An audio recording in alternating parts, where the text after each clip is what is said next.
통해서 마음속에 하나님의 은혜가 꽉 차는 그러한 느낌이 듭니다.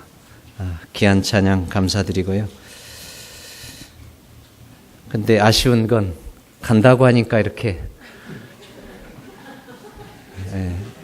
이제 앞으로 오시는 분에게 더 좋은 모습으로 찬양대가 계속해서 하나님을 찬양하고 또 모든 성도들의 마음을 하나님께로 드릴 수 있는 그러한 하늘의 찬양대가 되었으면 좋겠습니다.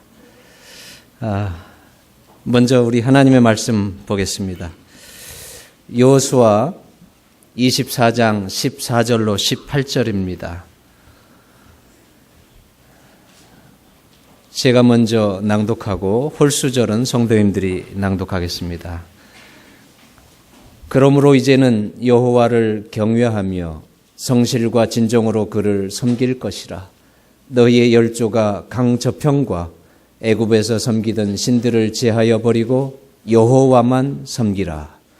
만일 여호와를 섬기는 것이 너희에게 좋지 않게 보이거든 너희 열조가 강 저편에서 섬기던 신이든지 혹 너희의 거하는 땅 아무리 사람의 신이든지 너희 섬길 자를 오늘날 택하라.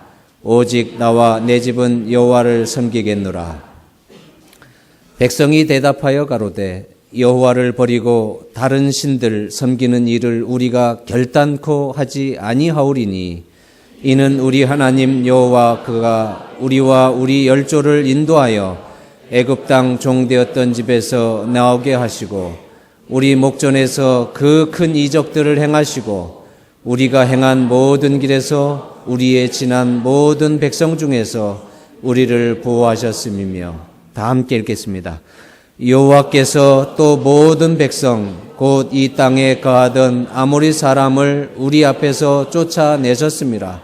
그러므로 우리도 여호와를 섬기리니 그는 우리 하나님이니이다. 그러므로 우리도 여호와를 섬기리니 그는 우리 하나님이심이니이다. 오늘 본문은 여호수아가 이스라엘 백성들 앞에서 마지막으로 설교한 말씀입니다. 어떻게 보면 임종을 앞두고 마지막으로 백성들 앞에서 설교한 고별의 말씀입니다. 오늘 저도 이 말씀을 통해서 함께 제 마음을 전하고 또 우리 성도님들과 함께 마지막 이 시간을 좀 함께 보내기를 원합니다. 우선 제가 생각해 보니까 2010년도에 2월 달에 이 교문익교회에 왔습니다. 교문익교회에 온 것이 눈앞에 선한데 벌써 만 6년이 지나서 7년째를 맞이하고 있습니다. 제가 처음 올 때 생각해 보니까 제 딸 아이가 고등학교 2학년이었고 또 제 아들이 중학교 3학년이었습니다. 근데 이제 딸 아이가 벌써 다 커서 대학교 졸업반으로서 지금 취업을 위해서 열심히 노력하고 있고 또 아들은 이제 대학교 3학년이 되어서 이제 곧 군대 가야 될 그러한, 그리고 제 딸아이는 보니까 이제 오늘 보셨겠지만 시집가도 될 만큼 그렇게 다 컸습니다.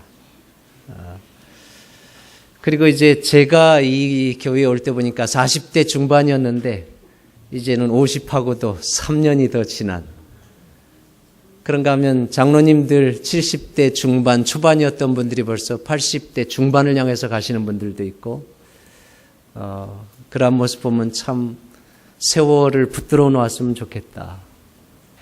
또 우리 장로님들 또 어르신분들은 지금 그 정도 모습으로만이라도 그냥 붙들어 놓고 계속해서 예수님 기다리는 삶이 지속될 수가 있다고 하면 얼마나 좋겠는가, 그러한 생각을 해보게 됩니다. 그리고 또 저희 집사람을 생각해 보니까 저희 집사람이 여기서 올 때는 40대 초반이었어요. 그때만 해도 새댁처럼 이뻤는데 지금은 이제 50대 가지고 아줌마 중에 아줌마가 됐어요. 또 아마 곧 이제 할머니를 향해서 나아가게 될 것 같은데, 그동안 저희 가정을 아껴주시고 사랑해 주신 모든 성도님들께 정말 감사를 드리면서 먼저 몇 가지 좀 제가 돌아보면 개인 성도님들께 일렬히 감사를 좀 드리고 싶습니다. 일일이 개인의 이름을 제가 거명하진 못하지만 제 마음속에 여러분 개인의 그 사랑과 또 기도는 잊을 수가 없습니다. 정말 과분할 정도로 많은 사랑을 주셨고 또 여러분들과 만들어진 그 우정과 추억은 제가 평생을 통해서 잊을 수가 없을 것 같습니다. 참으로 많은 사랑과 많은 기도에 감사를 드리고 되고 또 그런 면에서 저는 나름대로 최선을 다한다고 했지만 부족한 모습이 많았고 또 제가 목회만 한 것이 아니고 교회를 치리하고 행정하는 그런 면에서 어쩔 수 없는 결정을 내리고 또 그러한 결정 속에서 서운하게 또 생각하셨던 분들도 있을 것이고 또 본인의 의지와 뜻과 반대되는 그러한 결정들이 직원회를 통해서 이루어졌을 때에 저를 상당히 서운하게 하셨던 그런 분들도 있을 것입니다. 다 이해해 주시고 어떻게 됐든 마치 우리가 그리스도 예수 안에서 십자가의 은혜로 한 가족이 되었고 또 이 믿음의 공동체를 통해서 결국은 함께 하늘에 가기를 소망하는 이 땅에서 가장 거룩한 축복을 받은 백성들로서 그러한 모든 것들이 나 하나를 위한 것이 아니고 이 믿음의 공동체 전체를 위한 것이고 또 하나님의 뜻을 세우기 위한 그러한 하나님의 섭리였다고 하는 것들을 개인이 이해해 주시면서 저의 부족함까지도 여러분들이 덮어주시고 또 계속해서 사랑해 주셨으면 감사하겠습니다. 제가 이제 동주한 앞에 총무로 가게 돼서 잠시 목회 일선을 떠나게 돼서 이제 행정직으로 목회를 하게 됐지만 어떻게든 앞으로 계속해서 저는 제가 죽는 그 순간까지 목회자로서의 그 사명과 또 하나님의 부르심에 최선을 다해서 하나님의 뜻에 보답하고 또 성도님들의 그 기도와 사랑에 보답할 것입니다. 저는 사도 바울이 빌립보서 1장 3절로 6절을 통해서 하신 이 말씀이 여러분들과 제 사이에 맺어진 추억이고 또 우정이고 믿음의 관계라고 생각이 됩니다.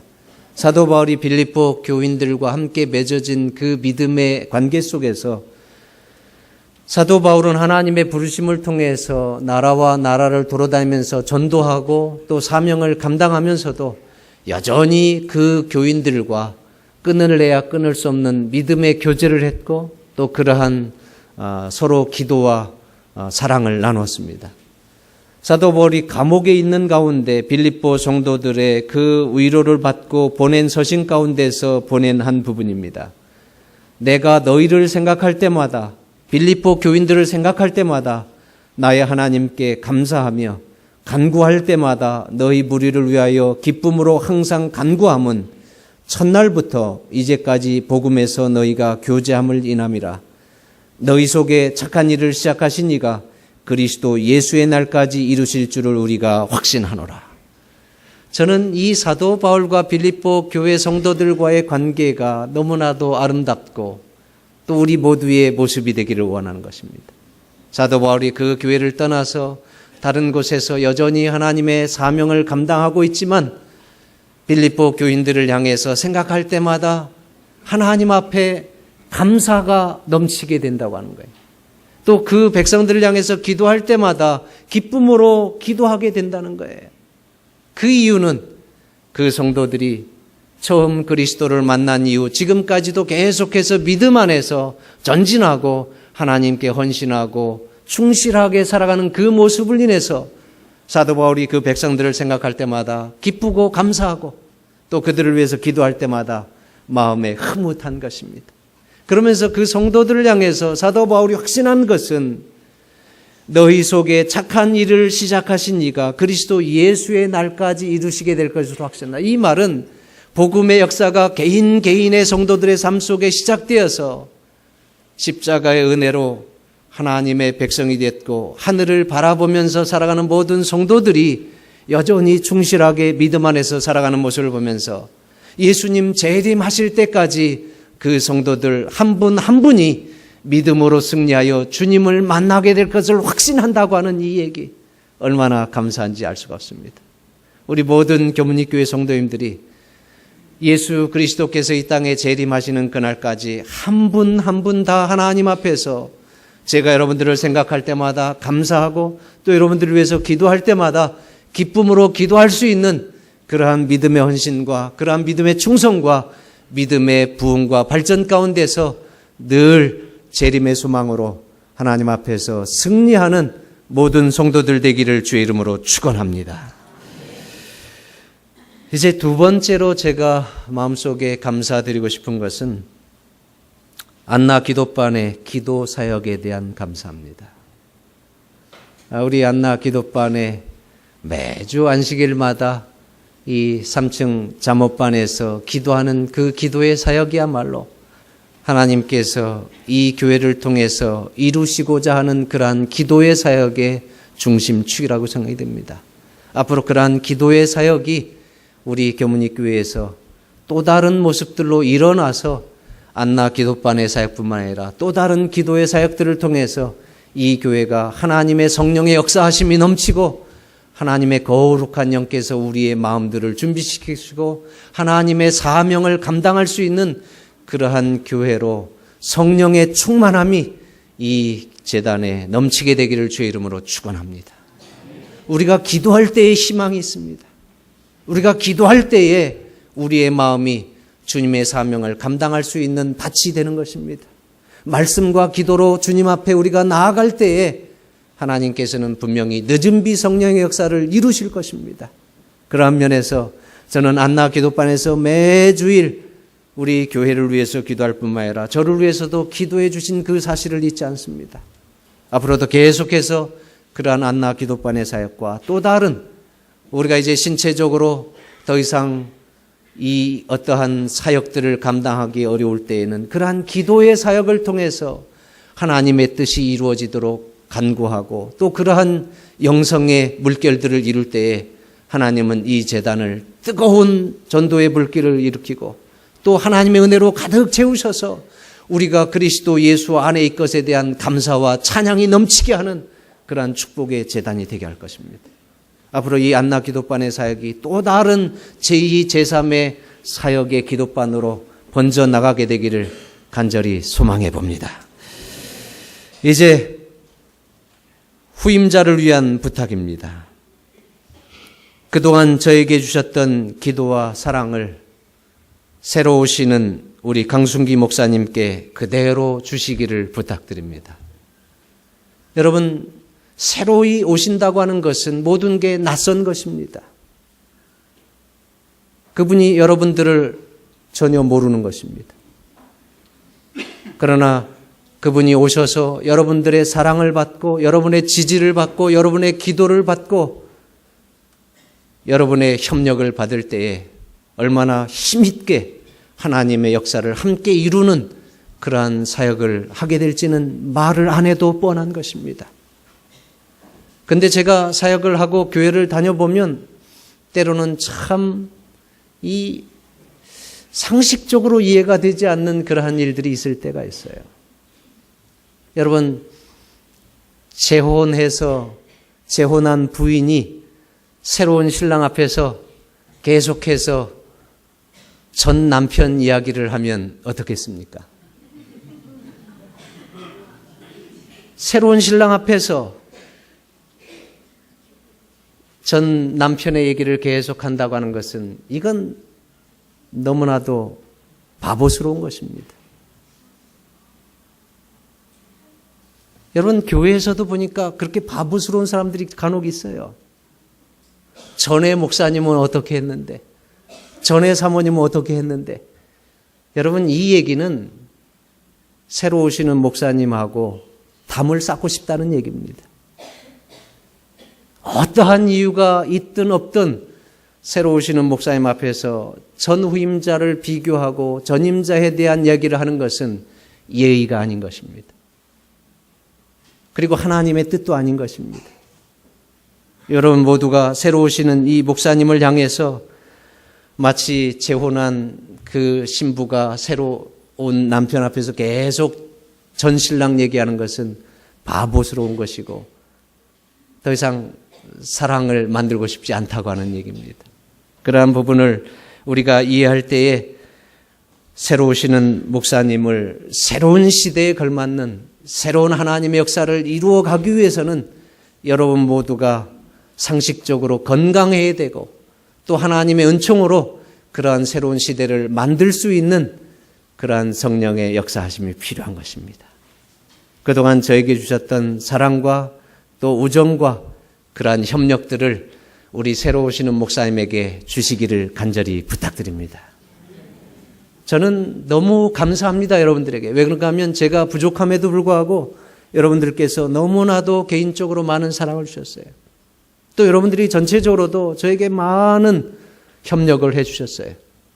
그래서 제가 그동안 선거위원회 해도 뭐 2번, 3번 만나면 끝났어요. 그래서 1주일에도 끝나고 2주일에도 끝나고 이렇게 할 수 있었던 것은 여러분의 협력이었고 지지였습니다. 그래서 누구에게 뭘 맡길 때에 제가 전화 한번 하면 그저 목사님 순조하겠습니다. 조금 이제 뭐 하신 분이 목사님 좀 기도 좀 해보겠습니다. 그 정도였어요. 그러니까 모든 것들이 너무나도 순조롭게 하나님의 은혜 가운데서 잘 된 것입니다.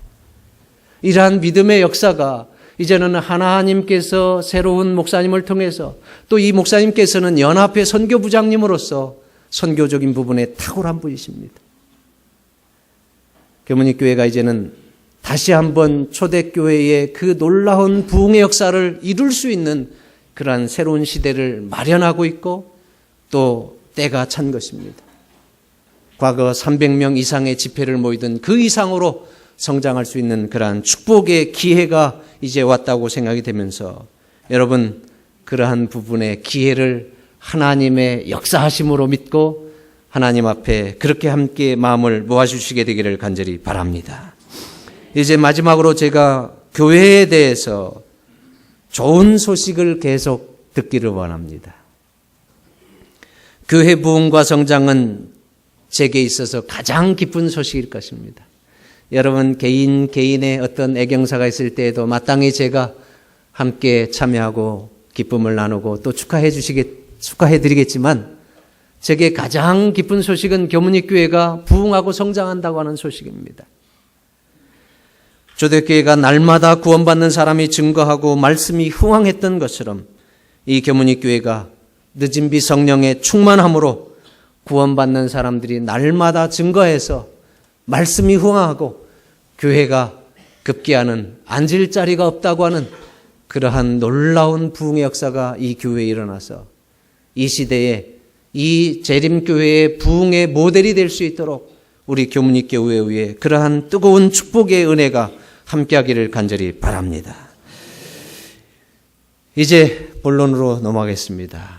이제 여호수아가 이스라엘 백성들에게 마지막으로 설교한 이 고별 설교를 제가 이제 함께 말씀을 나누면서 이 말씀을 통해서 먼저 좀 주목해 봐야 될 것은 고별 설교의 장소에 나타난 의미입니다.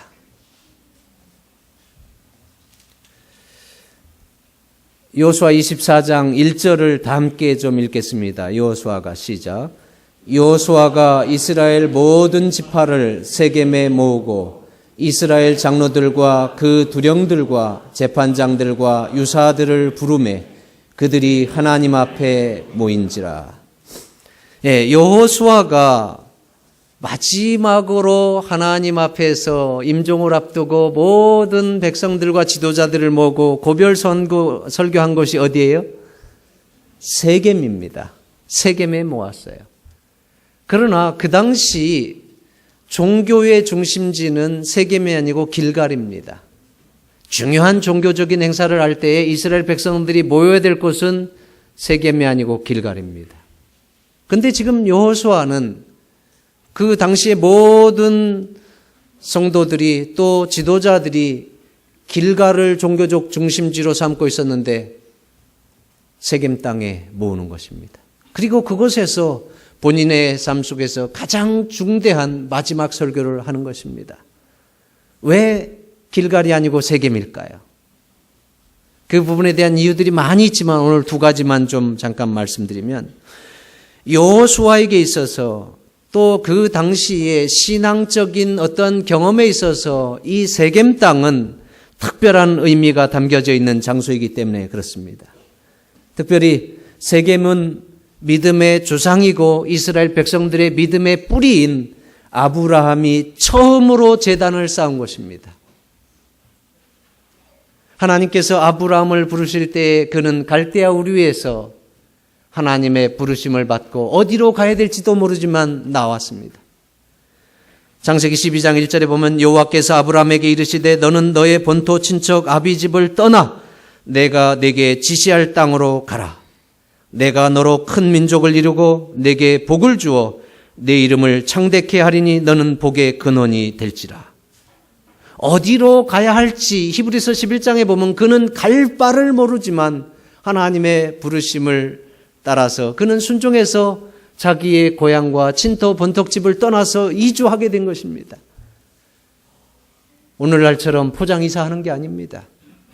그 당시에 이사를 한다고 하는 것, 자기의 부족들이 사는 그 본토 친척 고향을 떠난다고 하는 것은 생사의 가늠길도 어려운 그러한 안전이 보장되지 않는 순간입니다. 근데 그는 하나님의 부르심에 순종해서 나아갔어요. 그래서 창세기 12장 4절에 보면 이에 아브람이 여호와의 말씀을 쫓아갔고 그가 하나님의 말씀이기 때문에 순종해서 나아갔지만 굽이 그 걸음걸이가 얼마나 막연하고 어찌할 바를 모르고 그 인생의 캄캄한 두려움들을 경험했는지 모릅니다. 그러한 가운데서 결국은 창세기 12장 7절에 보면 여호와께서 아브라함에게 나타나 가라사대 내가 이 땅을 내 자손에게 주리라 하신지라.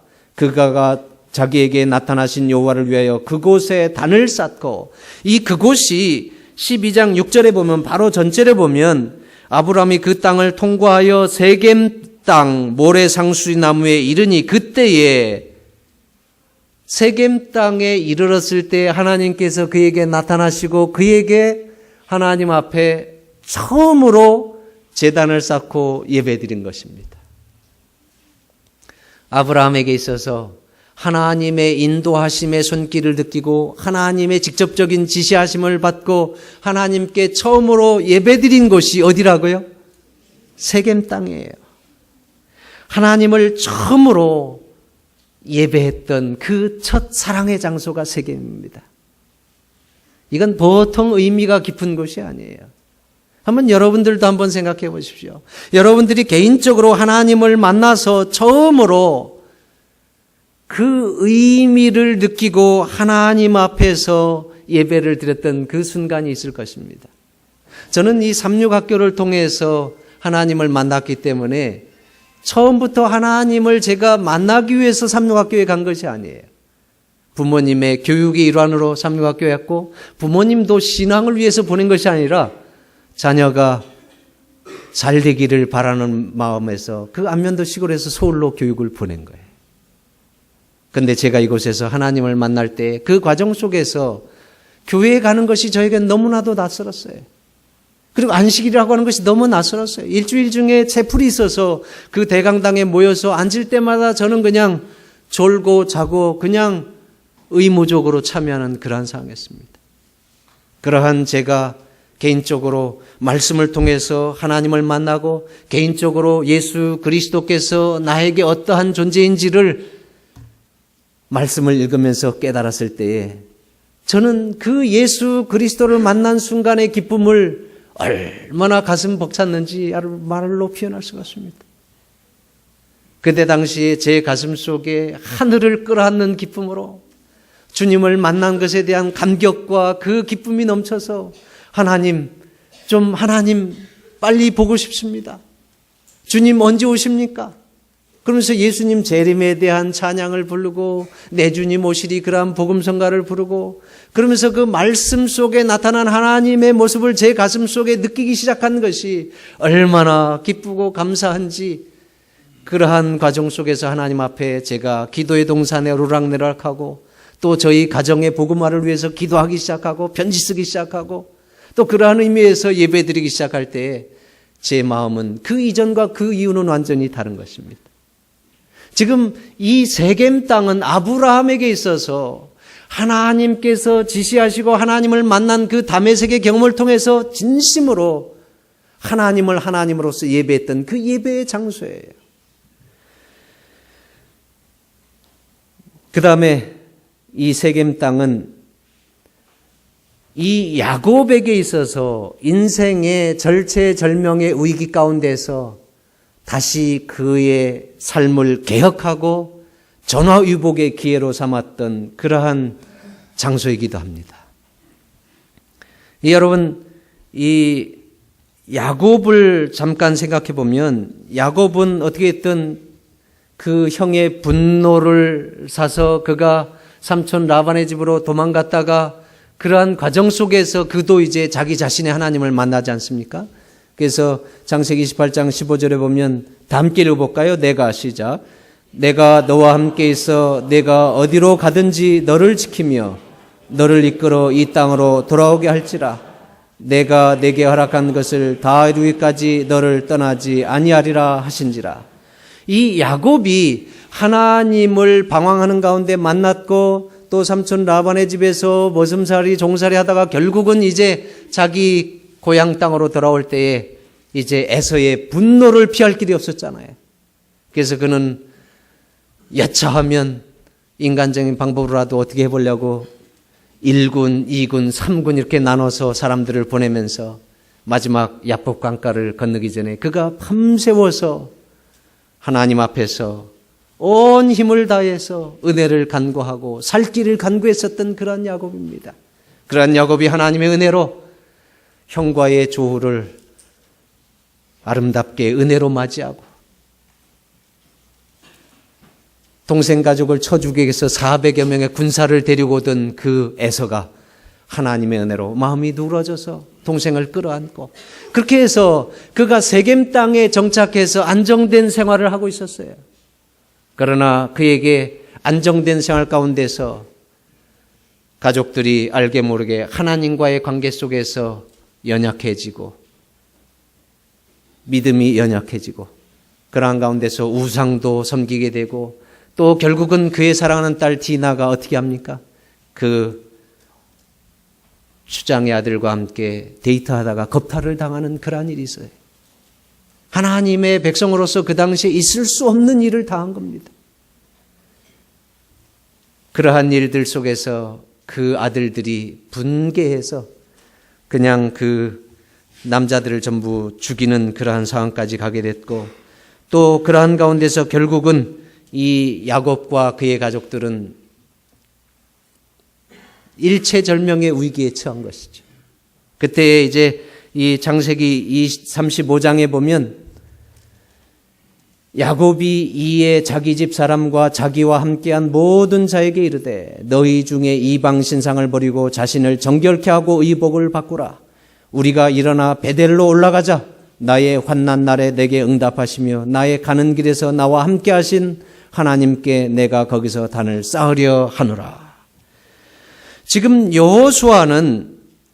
지금 야곱은 본인의 인생에 있어서 이제는 절체절명의 위기에 있을 때 그가 하나님 앞에서 취한 방법은 하나님께로 돌아가는 거예요. 지난날 본인이 하란으로 갈 때의 세겜 땅에서 하나님 앞에서 돌베개하면서 만났던 그 베델로 올라가서 믿음으로 그의 삶의 위기를 풀고자 하나님께 나아가는 것입니다. 그러면서 본인에게 있는 우상과 또 의복을 벗고 마음을 정결하게 하면서 하나님 앞에서 옛날 소원하고 믿음으로 이겼던, 그래서 그 야곱에게 있어서도 인생의 가장 절망적이고 위기의 순간에 그 문제를 풀기 위해서 하나님께 나아갔고 또 하나님의 방법으로 그 문제를 풀면서 더 하나님 앞에 개혁하고 믿음대로 설 수 있었던 그러한 전화위복의 장소가 세겜이기도 한 것입니다. 그래서 지금 여호수아는 과거의 신앙의 큰 축복을 경험했고 하나님을 만났던 믿음의 장소에서 이 고별 설교를 하고 있는 것입니다. 여러분들에게도 지난날 하나님을 만났던 믿음의 장소가 있습니다. 또 지난날 하나님 앞에서 서원했던 그러한 서원의 장소들이 있고 그러한 믿음의 추억들이 있습니다. 저도 이렇게 보니까 이 과거의 삶 속에서 특별히 하나님 앞에서 제가 좋아했었던 믿음의 그러한 장소들이 있어요. 이 삼육대학에 보면 호숫가에 늘 제가 사랑했던 장소가 있고, 또 오야봉에도 제가 하나님 앞에 씨름했었던 그 기도의 장소가 있고, 또 교문위에 와서는 이 제단이 제가 함께 하나님 앞에서 때때로 무릎을 꿇고 하나님의 은혜를 간구하면서 씨름했고, 또 하나님의 은혜를 간구했었던 그러한 믿음의 장소입니다. 오늘 이 세겜은 그러한 믿음의 헌신과 또 결신과 개혁과 축복을 경험한 그러한 장소입니다. 이제 우리가 살다 보면 인생의 위기와 믿음의 시련들을 당할 때가 있습니다. 그때마다 여러분의 베델, 여러분의 세겜으로 올라가셔서 다시 한번 믿음의 큰 힘을 얻고 승리할 수 있게 되기를 간절히 축원합니다. 야곱이 믿음의 큰 위기 가운데서, 또 인생의 큰 위기 가운데서 마음을 정결케 하고 우상들을 상수리 나무 아래에 묻으면서 세겜 땅 하나님께 나아갔듯이, 오늘 이 순간 다시 한번 여러분들이 하나님 앞에 헌신하고 또 믿음의 결신을 하고 지난날 하나님을 만났던 그러한 믿음의 장소로 다시 한번 나아가시게 되기를 주의 이름으로 축원합니다. 이제 이 여호수아가 이스라엘 백성들에게 던진 이 고별 설교 가운데 보면 큰 줄기가 두 가지가 있는데, 첫 번째는 여호와만 섬기라고 하는 것입니다. 다 함께 읽어보겠습니다. 그러므로 시작. 그러므로 이제는 여호와를 경외하며 성실과 진정으로 그를 섬길 것이라. 너희의 열조가 강 저편과 애굽에서 섬기던 신들을 제하여 버리고 여호와만 섬기라. 여호와만 섬기라. 이 여호수아의 고별 설교를 한마디로 정리하면 여호와만 섬기라는 거예요. 어떠한 일이 있어도 이방신을 버리고 오직 하나님만 섬기라고 하는 당부의 말씀입니다. 저도 이 시간 여러분들 앞에 마지막으로 당부하고 싶은 한마디가 있다고 하면, 여러분의 삶 속에서 어떠한 일이 있든지 여호와 하나님만 섬기시게 되기를 간절히 바랍니다. 여러분의 삶 속에서 좋은 일이 있든지 나쁜 일이 있든지 어떠한 형태의 인생에 어려운 일들이 있다 할지라도 하나님을 섬기는 데에 실패하지 않게 되기를 주의 이름으로 축원합니다. 여러분의 생명이 다하는 그 순간까지 오직 하나님만을 섬기면서 믿음 안에서 승리하게 되기를 간절히 바랍니다. 특별히 여기 보니까 우리가 하나님을 섬길 때에 어정쩡하게 어영부영 되는 대로 섬기라고 하지 않고, 이제는 여호와를 경외하며 성실과 진정으로 그를 섬기라고 얘기합니다. 그러므로라고 하는 것은 여호수아 24장 1절부터 계속해서 하나님께서 지난날 과거의 믿음의 선조들에게 어떻게 역사하셨고 그들을 굽이기 어떻게 인도하셨는지를 기록하고 있습니다. 애굽에서부터 출애굽해서 그 광야의 모든 여정 가운데서, 또 가나안 땅에 들어와서도 가나안 땅 한 성 한 성을 점령할 때에 하나님이 그들과 어떻게 함께 하셨는지를, 그 은혜의 역사들을 얘기하면서, 그러므로 이제는 여호와를 경외하며 성실과 진정으로 경외하는데, 여러분 하나님을 섬기는데 섬기는지 안 섬기는지 그냥 되는 대로가 아니라, 경외하라고 하는 것은 하나님을 최고의 존재로 순경하고 하나님을 하나님으로 섬기고 성실하게 진심을 다해서 정성을 다해서 섬기라는 거예요. 아싸하게 하나님을 섬기라는 거예요. 근데 많은 경우 여러분, 우리가 살다 보면 마치 야곱이 안정된 가운데 살면서 믿음의 중심이 점점 흐려지면서 세속화되어서 그런 엉뚱한 일이 일어난 것처럼, 우리의 삶 속에서도 지난날 믿음이 특심했던 분들이 오늘 이 순간 믿음의 현주소를 잃어버리고 연약함 가운데 있는 분들도 있다고 하는 사실입니다.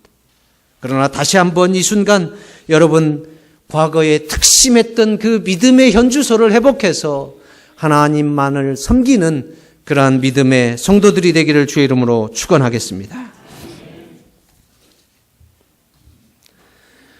하나님께 열심을 다하고 정성을 다하는 사람, 하나님을 제대로 경외하고 성실과 진정으로 경외하는 사람은 믿음 생활에 충실하게 되는 것입니다.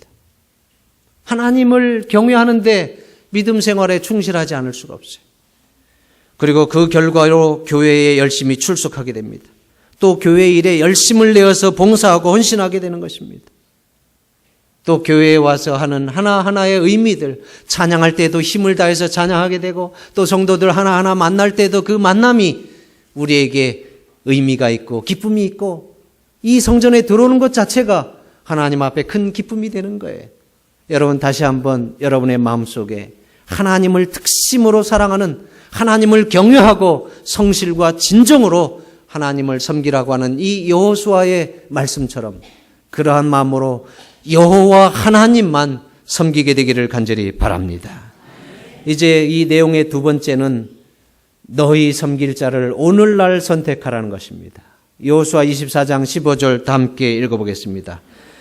만일 여호와를 섬기는 것이 너희에게 좋지 않게 보이거든 너희 열조가 강 저편에서 섬기던 신이든지 혹 너희의 거하는 땅 아무리 사람의 신이든지 너희 섬길 자를 오늘날 택하라. 오직 나와 내 집은 여호와를 섬기겠노라. 여호와는 다시 한번 강조합니다. 만일 여호와를 섬기는 것이 너희에게 좋지 않게 보이거든 너희 열조가 강 저편에서 섬기던 신이든지 어떤 신이든지 너희 섬길 자를 오늘날 택하라는 거예요. 그러면서도 오직 나와 내 집은 여호와를 섬기겠노라. 여호와의 본심이 무엇입니까? 진짜로 이스라엘 백성들이 자기들 마음대로 좋아하는 대로 어떠한 신이든지 섬기라고 하는 겁니까? 아니면 오직 여호와 하나님만 섬기라고 하는 당부입니까? 지금 그는 이 마지막 이스라엘 백성들 앞에서 오직 나와 내 집은 여호와를 섬기겠다고 하는 말은 이스라엘 백성들 모두가 하나님을 신실하게 섬기는 그러한 믿음을 간절하게 지금 표현하는 것입니다.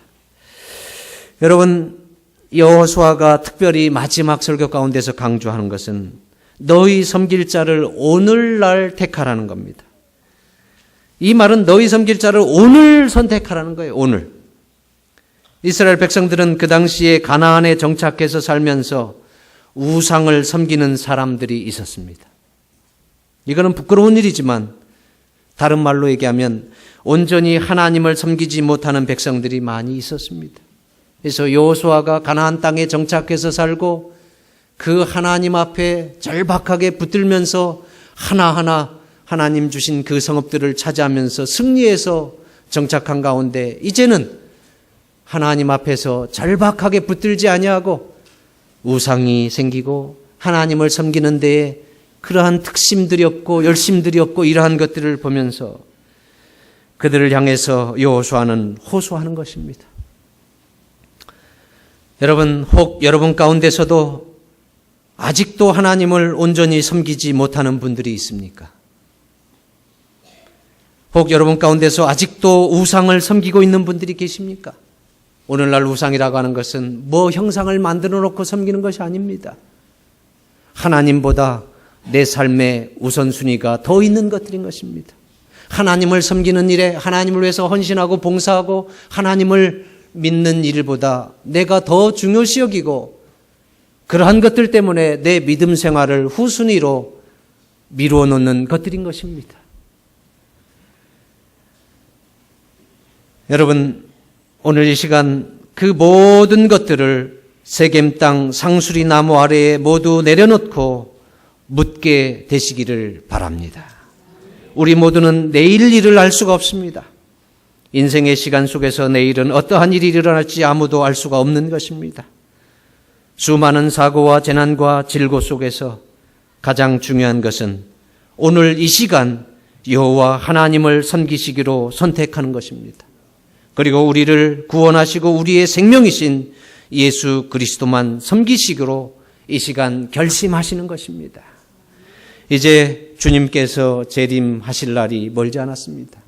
우리 인생의 내일이 어떻게 될지도 모르지만 예수 그리스도께서 이 땅에 재림하시는 날이 우리 인생의 현실인 디데이가 되는 날이 있을 것입니다. 주께서 호령과 전사장의 소리와 하나님의 나팔로 친히 하늘로 쫓아 강림하시리니 그리스도 안에서 죽은 자들이 먼저 일어나고 그 후에 우리 살아남은 자도 저희와 함께 구름 속으로 끌어올려 공중에서 주를 영접하게 하시리니 그리하여 우리가 항상 주와 함께 있으리라. 그러므로 이 여러 말로 서로 위로하라. 오늘 우리는 이 땅에서의 삶으로 끝마칠 사람들이 아닙니다. 우리는 예수 그리스도의 십자가 아래서 우리의 삶의 의미가 무엇인지 깨달았고 우리가 마땅히 인생의 방향과 목적을 설정하는 귀한 다메섹의 경험들을 가졌습니다. 이제 우리에게 가장 큰 소망이 있다고 하면 예수 그리스도께서 이 땅에 재림하는 그 순간, 또 우리가 주님을 만나는 그 순간 주님 앞에 승리의 만남을 이루는 것입니다. 우리 모든 교문익교회 성도님들이시여, 이 여호수아가 마지막 임종을 앞두고 그 사랑하는 백성들 앞에서 가장 진실한 마음으로, 간절한 마음으로 여호와만 섬기기를 당부하고 오늘 이 순간 그 하나님을 섬기기로 선택하라고 당부했던 것처럼, 그래서 결국은 믿음으로 승리하여 하나님의 백성으로서 하나님 앞에 승리하기를 바랐던 것처럼 저도 동일한 마음입니다. 우리 모든 성도님들께서 여러분의 삶의 과정 속에서 할 수만 있으면 하나님의 형통케 하심의 역사가 함께하기를 기원하지만, 때때로 이 망가진 인생의 현실 속에서 어쩔 수 없이 당하는 인생의 고난이 있고 비바람이 있고 풍랑이 있을지라도 하나님을 섬기는 일에 실패하지 않고 승리해서 결국은 하나님 앞에서 우리 모두가 해피엔딩으로 우리의 삶을 승리하게 되기를 주의 이름으로 축원하면서 말씀을 줄이겠습니다.